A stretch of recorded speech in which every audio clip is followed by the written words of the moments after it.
কেমন আছো সবাই? স্বপ্ননীড়ের নতুন একটি ভিডিওতে তোমাদের স্বাগত। আশা করি সবাই খুব ভালো আছো, আমরাও খুব ভালো আছি। আজকে তোমাদের সাথে একটা নতুন রেসিপি শেয়ার করব। আমি এখানে বানাচ্ছি টমেটোর সস। টমেটোগুলো ভালো করে ধুয়ে নিয়েছি, আর এদিকে আমি চুলোতে জল বসিয়ে দিয়েছিলাম। আগে থেকে জলটা ভালো করে গরম হয়ে গেছে। এর মধ্যে আমি এখন টমেটোগুলো দিয়ে দেবো। এই যে এখন আমি এর মধ্যে টমেটোগুলো দিয়ে দিয়েছি। টমেটোগুলো 5 মিনিট ফোটাতেও পারো, আর না হলে গরম জলের মধ্যে 10 মিনিট ঢেকে রেখে দিও। দেখো কত সুন্দর এগুলো সব ফেটে গেছে। এখন আমি এই টমেটোগুলোকে সব একটু ঠান্ডা করে নেব, তারপর এর থেকে ভালো করে খোসাটা ছাড়িয়ে নেব। দেখো কত সুন্দর খোসাগুলো উঠে যাচ্ছে। আমি সব টমেটোগুলোর খোসাগুলো ভালো করে ছাড়িয়ে নিচ্ছি, তাহলে ব্লেন্ড করতে খুব সুবিধা হবে। খুব নরম হয়ে গেছে, টমেটো তো এমনিতেই নরম, আর এই সসটা খুব সুন্দর হয়। তোমরা পুরো ভিডিওটা দেখো, দেখবে খুব সুন্দর হয়েছে। এখন আমার সব টমেটোগুলো ছাড়ানো হয়ে গেছে। এখন আমি একটা ব্লেন্ডারে বাটি নিয়ে নিয়েছি। এর মধ্যে আমি আদা আর কাঁচা লঙ্কা দিলাম। এর মধ্যে তোমরা রসুনও দিতে পারো, আমি রসুনটা দিলাম না, আমি নিরামিষ বানাচ্ছি তাই। এটা তোমরা যেই রকম টমেটো থাকবে সেরকম পরিমাণে দেবে।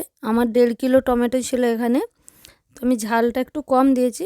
আবার অনেকে ঝাল পছন্দ করে না, তারা আবার ঝাল দেবে না। বাড়িতে যেহেতু খাওয়ার জন্য বানাচ্ছি তাই একটু ঝাল দিলাম, ভালো লাগবে। এখন এর মধ্যে আমি টমেটোগুলো দিয়ে দিচ্ছি।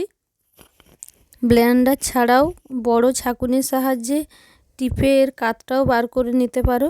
ব্লেন্ডারে দিলে খুবই ভালো হয়। আমি এখন সব টমেটোগুলো পেস্ট করে নিয়েছি। দেখো এরকম হয়েছে। আর আমি একটা ছাঁকুনির সাহায্যে ছেঁকে নিচ্ছি, তাহলে টমেটোর বীজগুলো আলাদা হয়ে যাবে, এতে করে খুব ভালো হবে।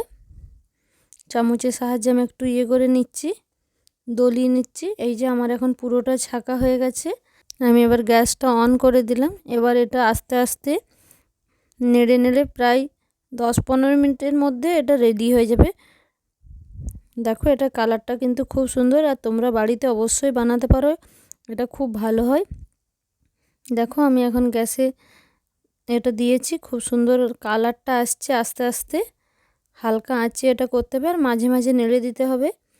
আর এর মধ্যে তোমরা, এখন তো টমেটো সিজন, খুব কম দামে টমেটো পাওয়া যাচ্ছে, তাই সবাই বাড়িতে এরকম সস বানিয়ে রাখতেই পারো। এখন আমি এই যে পরিমাণ মতো লবণ দিয়ে দিচ্ছি।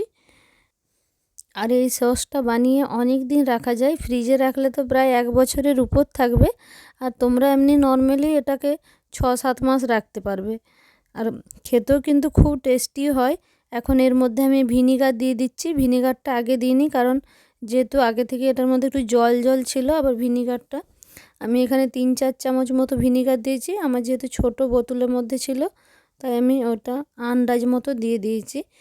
অনেকে এর মধ্যে আবার কর্নফ্লাওয়ারও দেয়, যেহেতু গ্রেভিটা গাঢ় হয়, কিন্তু টমেটোর সসটা এমনিতেই গাঢ় হয়ে যাবে, তাই আমি কর্নফ্লাওয়ারটা ব্যবহার করলাম না। তোমরা হয়তো চাইলে ব্যবহার করতে পারো, কিন্তু এটা মাঝে মাঝে গ্যাসটা হালকা রেখে মাঝে মাঝে নাড়তে হবে। আর কালারটা যত ফুটছে তত ন্যাচারাল একটা সুন্দর কালার এসছে। দেখো দোকানের থেকেও মনে হচ্ছে খুব সুন্দর। এখন আমি এর মধ্যে চিনি দিয়ে দিলাম। চিনিটা আগে দিইনি এই কারণে, কারণ চিনি থেকে খানিকটা জল ছাড়বে।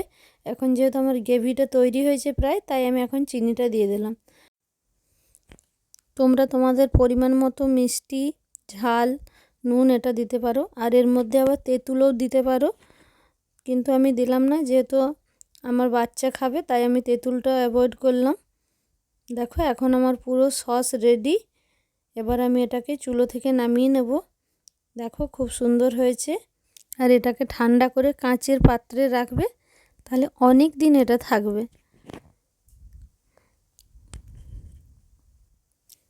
আমি এখন গ্যাস থেকে নামিয়ে নিয়েছি। 10 মিনিট পর এটা ঠান্ডা হয়ে গেছে। এখন আমি এটা কাঁচের পাত্রে রেখে দেব। দেখো কালারটাও ঠিকঠাক চলে এসছে। তোমরা চাইলে সবাই বাড়িতে এরকম বানিয়ে রাখতে পারো সারা বছরের জন্যে। আর আমার এই ভিডিওটা কেমন লাগলো অবশ্যই কমেন্ট করে জানিও। একটি লাইক করো, শেয়ার করো, আর আমার পাশে থাকার জন্য চ্যানেলটিকে সাবস্ক্রাইব করো। দেখা হচ্ছে পরের একটি ভিডিওতে।